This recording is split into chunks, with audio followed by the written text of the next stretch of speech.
Hey, good morning. Good morning. Welcome to another Account-Based Friday edition. We've got a special guest joining us early morning from the Bay Area, Lynnice Wolf, who's the head of demand gen at GEM.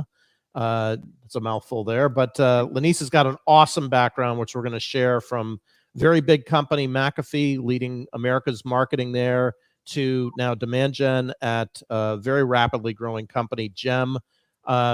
I'm going to orient you around first before we get into our session.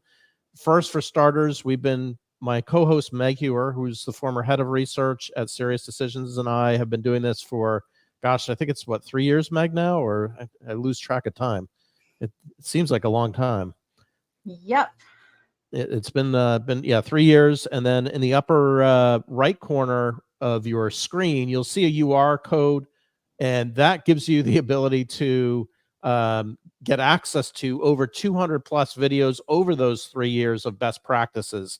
And so with that, you may have specific questions about best practices. You could certainly ping either Meg or I. We can either orient you to the right video, or perhaps we know exactly within the videos themselves. Most of those videos have chapters, so you should be able to orient very quickly to the topic that's most important to you. If you find value today, what we'd ask is one of a couple things: either like, subscribe, or pass on to your peers that this video and this weekly get-together exists, because they need to be in the know as well. So each week we start off with a poll, and this week is no different. Let me bring it up here. And this week's poll was a question around our topic for today, which is account-based program success. And that's really what we're going to be talking about on our journey today. And the answers of what impacts most a successful account-based program were goal alignment, a well-defined target, tech stack, or all. Now, I was really puzzled on this particular survey. I checked all in my mind because I was thinking, okay, you need all of these to really be successful. I think the two things that were puzzling to me was I just thought the goal alignment and sales and marketing was a given. So I way overestimated given how many people reacted to that. And then the tech stack to me is also puzzling because of my experience. Everybody always likes to talk about and shop for the tech stack, and yet the other areas seem like they get overlooked. So I was surprised not one vote of the 20 or so votes went in the direction of tech stack. But I agree. I don't disagree whatsoever that tech stack is not really that important. I mean, it's somewhat important. So I wouldn't say it's the most important, but I don't know. Meg, what was your reaction to all of this? It's almost like a little bit of a trick question because, of course, you need all of those things. But in the end, I picked goal alignment, and I was thinking about the fact that often we think it's a foregone conclusion that sales and marketing are aligned around what to do and with whom and who's going to do what within the ecosystem of an account-based program. But I see it go off the rails more often than not, and there's a lot of communication, change management, just a lot of things that go into making sure that right from the beginning, everybody agrees on what needs to happen and why, and what good's going to look like in the end, or even early. So, so I understand why people maybe went in that direction. But we are very, very lucky to have Lynnice with us today. She's going to share a couple of really valuable topics. But I think we can start with this one, Lynnice. What's your vote here? And tell us why from your experience. Yeah, I also find it interesting. It's all those things that are a given. You think, yeah, obviously you need to align. That's, go to market, that's ABX. But oftentimes it's always marketing who's driving the initiative. And I think we get so heads down of making sure, well, what are the programs we're going to run? How do we prove the success of it? That those things just oftentimes get lost. And it's that conversation from start to middle to end where you're making sure that you're in complete alignment and even defining what ABX means and why do we need this today. The tech stack one is always interesting because I always felt the same as you, John, that you need a tech stack in order to give you the data and the insights. But I also am curious with this whole era of efficiency, maybe, people are looking to consolidate their tech stack. So maybe not as important as I would say, just aligning. Yeah, you bring up some really great points there, and you've had some pretty unique experiences, right? Because you've been in a very, very large company and now smaller companies. I'm curious from an ABM program perspective, like what have you seen that's been the same or what's been different in terms of that experience? Because you really have the breadth of experience that, quite frankly, a lot of other marketers could or should have, because you've seen scale and yet, Yeah. you've seen very small. But what's your perspective on that? Yeah, it's always interesting. Like when I think about ABX, it almost seems like this huge gorilla that everybody's trying to tackle and they're trying to figure out how do you scale it? How do you get more personalized? Those are the things that always kept me up at night. When I think back on my career, and even back, I was looking at in 2013, I was working for HPE and we were, doing ABX. And what I found interesting there is we immediately jumped into the one-to-one. And doing that, it was, hey, sales, what are your top 3 accounts that we want to test out? Everything always seems like it's a pilot to prove out its success. And it was, at the time, HP had these tablets, and we were going to make it so bespoke that we were putting very specific content and loading it on the tablet and then sending it over to them and then having follow-up and roundtables and identifying what their charities were and investing in those. And it's really interesting to the point where, at the time, HPE was a $62 billion company. So it was massive. You think they would have scale, but we went very focused one-to-one. Then when I went over to McAfee, and at the time they were a $2 billion startup, it was before they completely broke up their B2B and B2C business. I was more focused on the B2B. We kicked off with ABX, and it was the whole enablement of flipping the funnel on its head. And we first started with looking at industries. So I was focused at the time on financial services. So it was picking the top 6 banks and looking at specific research, meeting with the account teams, building out an account plan, then also understanding what are some of the things that are in the news, what are some white papers that we can get very specific to have a financial spin. And I think there, I would consider that even a more one-to-few, because although we were still doing some one-to-one outreach, LinkedIn programs, targeting them, roundtables, we were also going out to the broader, maybe like one to more many of financial services with that messaging. By the time I went to Menlo Security, and by the time I left there, they were about an $86 million company. That's where programs like 6 Sense, the tech stack, came in. And we were leveraging 6 Sense. We were leveraging HG Insights to help define our ICP. It almost at that point in my career became more sophisticated because we were really building out an operational process, starting with how do we identify the best accounts? Then how do you overlay that with intent? Intent can be your first party data. It could be, 6 Senses data telling us who's actually in market and interested. Then we layered on how do you engage those accounts? So, from that perspective, it's interesting. It's evolved quite a bit from very one-to-one bespoke, which was more activity-based, to then looking at more of a one-to-few based off of industry, to then at Menlo, what we were looking at is how do we start to really scale this? And making sure, even most importantly, and this was even at another company I was consulting with, what is our point of view? What are the challenges, and better understanding the customer and having more empathy, and then reaching out to identify who are the, one-to-one, one-to-few, one-to-many accounts. Lynnice, I feel like the arc that you just described is kind of tracking the evolution of ABM, over the last, 10 years, I guess it is. And you've really kind of described how that practice moved from what it started out as, that kind of one-to-one approach, all the way to a sophisticated tech-enabled, sort of customer behavior, psychographic driven exercise and almost like a return to branding too, like some of those bigger picture things. And it's interesting because I think you've been able to sort of have a front row seat to all of those stages. So thinking about that, if you were, walking into an organization, or maybe, similar to what you've just done, joining GEMS, tell me, sort of what you start with. How do you begin thinking about what to pull from each of those experiences into building the right ABX for, the company that you're in now or a given company? Yeah, I think it's 2-layered. What I learned at Menlo Security is you don't want to overthink the process and do absolutely nothing. And what we ended up doing there was trying all kinds of channels. I mean, at the time, we weren't in this, like I mentioned before, era of efficiency. So, we could spend money and test things out. And I think that is really important from a marketing perspective, because you have to figure out what are the signals that are working. But I also think it's incredibly important. And I love a good workshop.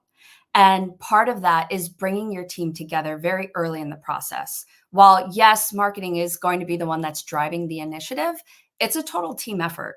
And I say this quite a bit that, I have 3 kids, and it takes a village, as we all know, to raise children. It takes a village to also build out your demand gen plan, to build out, even more importantly, your ABX plan. So aligning and making sure we're all in one room, or we're all in one virtual room, and discussing what are the drivers, what are the things, what's our North Star of what we're trying to get to? What are some of those gaps that's kind of hindering us from getting there, and identifying those, not just individually or within your marketing silo, but discussing it as a team. Also identifying what are the goals that we're trying to work through. And then even sitting down, and again, I do this 2-day workshop. We're doing this at GEM in July, where we're discussing that, but we're also discussing what's the roles and responsibilities. And you can make it fun. Usually what I like to do is, I have 3 buckets: sales, marketing. My favorite is operations. That's always something that I don't think enough people talk about. And I think that is one of the most important things in setting up your infrastructure so you can have that operational flow. But discussing what are the expectations? Marketing ops, what do you expect from marketing? Sales, what do you expect from marketing ops? And then going back and saying, okay, what are some of the things that we thought? And then how do we build this together? And then even understanding who's the stakeholders, who are the people that we need to keep satisfied, that we need to manage closely, because that's the other piece. While it's super important foundationally to get your go-to-market team aligned and together, you also need advocates and you need buy-in from the executive team.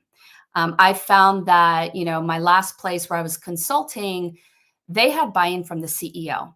And I would say out of all the places that I was at, having that from the top down and having it as a go-to-market focus, you have the support you need, you have the advocacy, you have everybody who's behind to help you guys be successful. So I think some of those workshops and talking through those things as a team is just table stakes.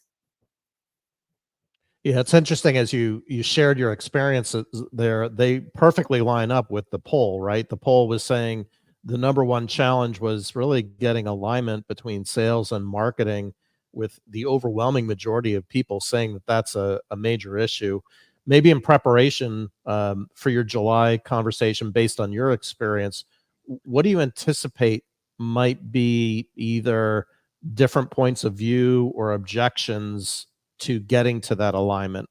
What kind of issues might surface without, like, I don't want you to expose like company warts or anything, but in your experience, what kind of disconnects have you seen elsewhere that kind of cause concern in that kind of conversation, in that workshop discussion? Yeah, I think the big piece, and it seems so simple, but it's roles and responsibilities. Every company has some nuance, or SDRs as an example, or BDRs, whatever your flavor is. Sometimes they report into marketing, sometimes they don't report into marketing. What is going to be their role in all of this? What is going to be the handoff between marketing, SDR? What's the handoff with the AE team? What are some of the metrics that we want to hold the team accountable to? I think that's one thing. But I think the second that is probably not discussed enough is when it comes down to reporting and forecasting. I think making sure that you have that operational setup, because oftentimes we all know the North Star is revenue, but what are the leading indicators that we can all align to? How are we going to find those, aha moments? Because oftentimes, especially if you're applying ABX to the enterprise, for the most part, we all know those sales cycles take 6 to 12 months. If it's more complicated, like at McAfee, we had a product line that it took 24 months. People immediately assume, I would say, especially the executive team, that you're going to see immediate success. And that's not the case. These things take time. So making sure that you're setting the right expectation when it comes to roles and responsibilities, but also success metrics, because it's very easy to say, well, we've been running this for 3 months. I don't see pipeline, I don't see revenue, throw the baby out with the bathwater. And I think that's the wrong way. So it's making sure that you set the expectations and you have that alignment in the beginning. What would you recommend to have a cadence of reporting? And then what are the contents of that reporting to keep that? Because I couldn't agree more. People want overnight success, but it's not, not in a 24-month sales cycle. Yeah, what I found, and we learned this the hard way at Menlo Security, we ended up getting there. But I think the most important piece is building out your dashboard. And I call it visibility, because without having visibility into the data and the insights, it's really hard to report back to the business. So coming in and making sure, we said, let's start with the workshop. Part of the workshop, when you come out of it, there's work streams that you need to focus on, because Rome wasn't built in a day. And so part of that is articulating what your plan is to the executive team. But the work stream should be reporting. How are you going to make sure that you're going to report out? One, you need simplified reporting on actionable data that sales can go after. But then two, you need more of the operational side of the house. How many accounts are coming in that we deem qualified? Do you have this? I'm jumping around a bit, but do you have this unified funnel that you're building out, and all the different touch points and the signals that you can then communicate back to the business? If you don't have that visibility, it's really hard to then advocate, because then you're just talking in hypotheses and theories, and that doesn't really land very well if you can't quantify. So I think the reporting, and that's why for me, operations is such a huge key in building out ABX and having them part of that go-to-market. Absolutely. Operations for the win, for sure. Go ops. But let's switch gears a little bit, because we've got two topics today, and we can come back a little bit more to ABM in a bit. But one of the places that you've applied, I think, some pretty interesting operational and innovative thinking is in the pursuit of some changes to your own career, and thinking about how to say, hey, if I'm not at a place where I'm happy with the balance I have between what I need to do at home and what I need to do at work, how am I going to get that back? And I'm sure for a lot of people listening, that's a challenge every day, especially when you're starting up new programs and trying to do hard things at work all day. It's hard to switch gears. Tell me a little bit about the journey that you've been on, and how you would encourage others to maybe think about a similar assessment of where they are and what they need to do. Yeah, no, thank you. So, it's interesting. I've been in high tech now for about 15 plus years. And when I think back to my earlier career, I started out in sales at HP. And, it makes me laugh when I reflect back, because I was that person. You could not get me to call and order pizza. I refused to get on the phone. I refused to speak to people. I would get all anxious and I can't do it. And then I decided to throw myself into sales. And, it was one of the best things I could have done in my career, because it taught me to be great at what I'm given. And if I'm not uncomfortable, I'm not growing. And I think that set the trajectory of the importance of learning for me. And so as I was navigating my career, I always learned, hey, Lynnice, you got to get, punch your ticket.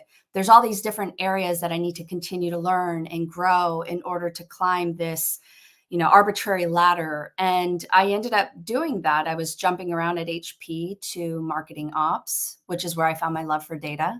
I went into field marketing, hospitality events. What I also learned is how important your network is. I mentioned the importance of building your village. And it's been my network that has exposed me to opportunities, which landed me at my opportunity at McAfee. There's a woman I just absolutely adore. Her name is Allison Sarah. And she has been my role model, somebody I've always wanted to be just like. And she took me under her wing. She brought me over to McAfee, where I led America's regional marketing. But I think what's most important is I had my first daughter when I was at HPE, and I was thinking, I need the stability. I can't make a move. I think my daughter at the time was maybe 2 or 3. And I ended up making the move anyways. And, it's interesting, because when I went to McAfee, I was presented with an opportunity to get a promotion, build the America's regional marketing team. My second daughter, was only 7 months old. And even before then, I was told, hey, we want to promote you. And I thought to myself, well, but I wanted to have a baby. How am I going to do that, run a team? And I said, well, We'll have to just figure it out. And I ended up having my second daughter. And then 7 months later, they wanted me to move from California to Texas. And I said, you have that window of opportunity that only shows up so often. I have an amazing husband who supported me and said, let's go. So off we went to Texas with my 7-month-old daughter, my 4-year-old, my oldest, who is 4 years old. And I just hustled. I mean, we're part of this huge hustle culture. I wanted to be, like I said, the best at what I was given. I was super uncomfortable. We had no family. And I found myself in a situation where I was just working insane hours. And I will say a lot of that was on myself. That was me doing that to myself. It wasn't anybody that was requiring it, but I just embraced, I was determined. I had the grit. But I ended up burning myself out. And I decided, you know what? There was a moment I said, what am I doing this for? And I said, let me go back. I'm going to go back home to California. And long story boring, I ended up going into startup. I had my third child out of the pandemic. So, I had mentioned being a mother. At the time, my daughters were, I think 8 or 9, 5, and 2. And again, it kind of is like something knocking on the door for me. I kept building and growing and having this great trajectory and having each one of my children. I have a full-on girl gang. And I asked myself, what is it that I want to do with my life? What am I working towards? Do I want to be a CMO? And I thought, well, right now, I just feel so flustered. I feel burnt out. I feel like, what am I driving towards? And I decided to take a break and completely leave for the moment and spend the summer with my kids last year and just figure out, what am I doing this for? What is it that gives me passion? What is it that gives me purpose? And I took time and I got a coach. That was very long-winded, but I think it's been an incredible journey. If you guys can do it, I highly recommend take that time for yourself to really figure out what your purpose is and what inspires you, which led me to end up starting a podcast. Tell us more about the podcast. Yeah, I was just about to jump in. I was fumbling around for my mute. But love to hear more about that podcast. Tell us about ShePack. Yeah, so, ShePack is really inspired by my daughters. I wanted to create a space where, create a legacy where they could thrive. I also, in telling you that story, I found that there were so many younger women who felt like, Lynnice, I can't have children because then it's going to stifle my career. It's going to hold me back. And I thought, there's no way. And like I said before, I had so many mentors and people who influenced me in my life, men included.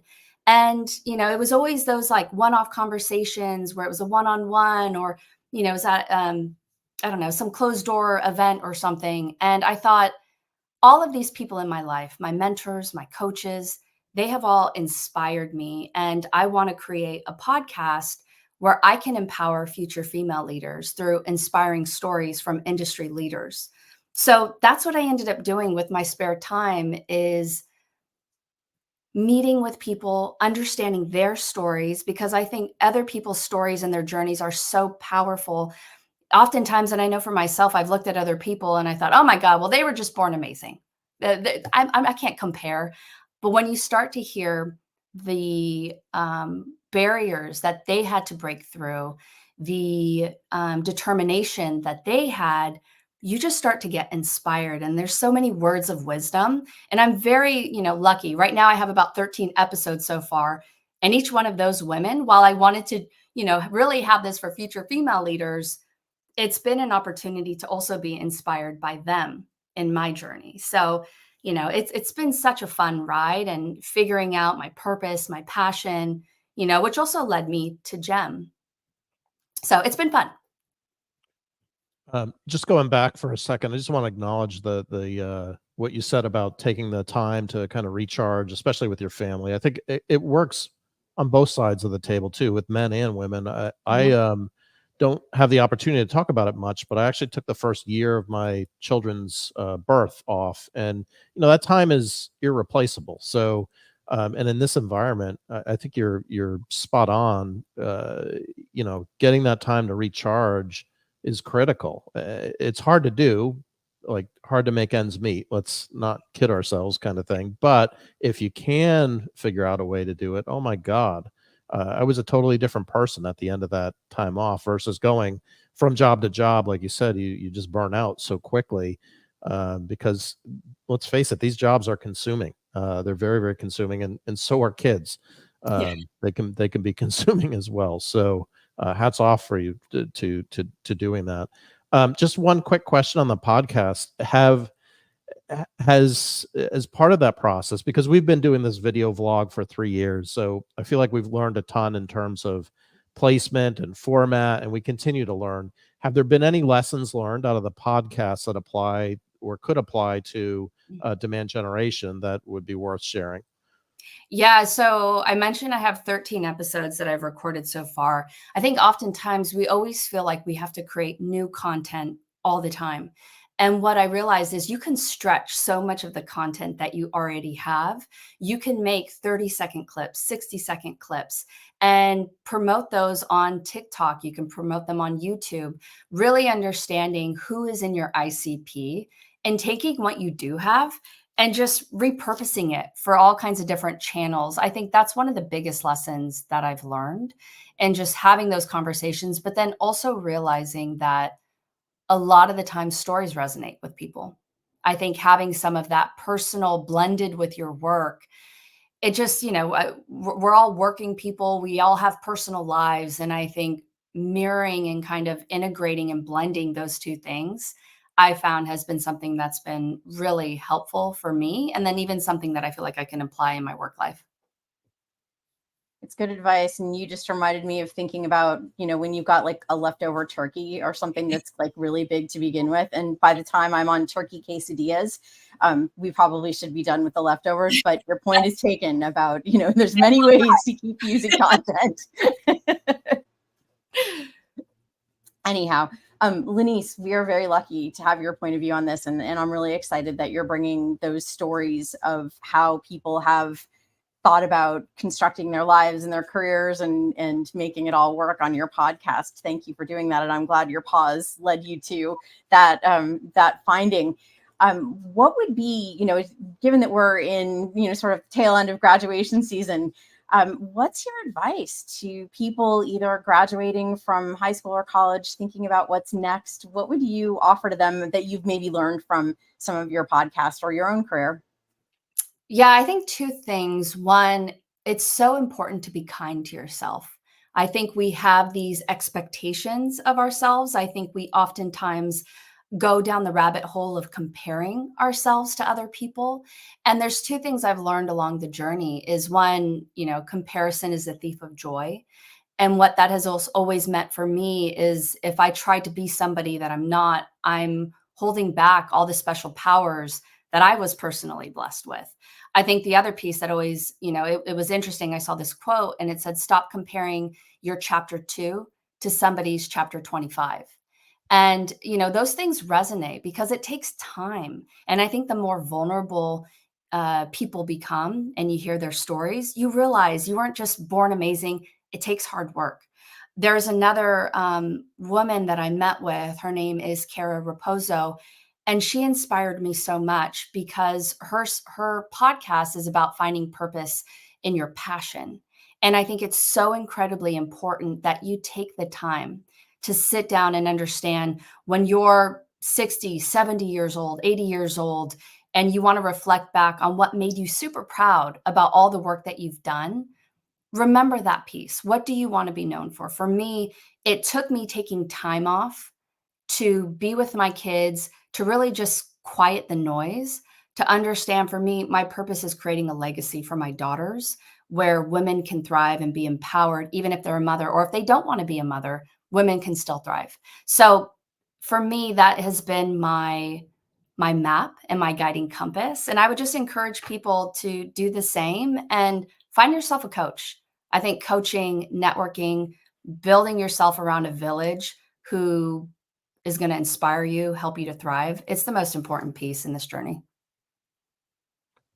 Awesome. Awesome. I think we are at time, but one of your fans just chimed in here. Lynnice Oh, I love is authentic Lindsay. as they get, and we would agree. Any closing thoughts, Lynnice or Meg, as we round things out here? Just thank you again for being here and for sharing your wisdom and for inspiring all of us. I encourage people to listen to the podcast. Thank you. No, I appreciate you guys. Thank you for giving me an opportunity to share my story and some best practices that have worked for me. Awesome. Well, grateful that you contributed everything today, Lynnice. And I had forgot that you had that sales background. You've got a dilemma here. You've got really the entire package. You've got sales, small company and large company experience as a marketer. You've got the dilemma of a very, very promising ladder, as you talked about, or the family situation. So it's great that you're able to share kind of what's working blending wise, but I'm sure it's a dilemma as you continue it down your path, because you really do have all the ingredients that a successful CMO, quite frankly, needs and would want to have. So congrats on building that. That's not an easy task. Next week, just so we pop over to next week, we've got Liza Adams returning. She'll be talking more about AI use cases and go-to-market. And so we'll look forward to having her join us then. Liza's amazing. Excellent. We'll see you next week, same time. All right. Thanks, everybody.